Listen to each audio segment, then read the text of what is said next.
वर्ध्यात लिपिक भरती परीक्षेत तांत्रिक घोळ पाहायला मिळते। परीक्षा रद्द करून पुन्हा घेण्याची मागणी आहे। या त्रुटींमुळे गुणांवर परिणाम झाल्याचा उमेदवारांचा दावा आहे। आमचा परीक्षा देण्याचा जो अधिकार आहे तो आमच्यापासून काढण्यात आला।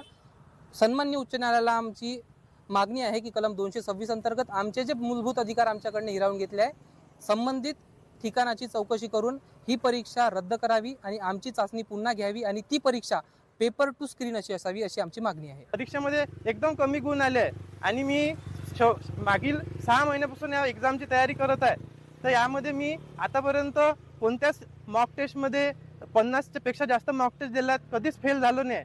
चांगल्या प्रकारे मला 15+ मार्कर आहे, पण ह्या टेस्टमध्ये मी एकदम खाली उतरलो आहे। माझं पूर्ण मानसिक खच्चीकरण झालं आहे। त्यामुळे मला दाद मिळावा अशीच मी सरकारला अपेक्षा करतो। हे टायपिंग जे आहे ते सबब जी एक्झाम आहे ते प्रॉपर आम्हाला घेतलेली नाही आहे, त्याच्यामुळे आमचा आक्षेप आहे। आमच्यावरती हा जीव घेणं असा अत्याचार झालेला आहे।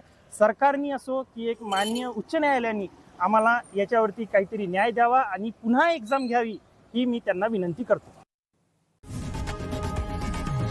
लोकशाही मराठी ऐका, पहा, जागरूक रहा।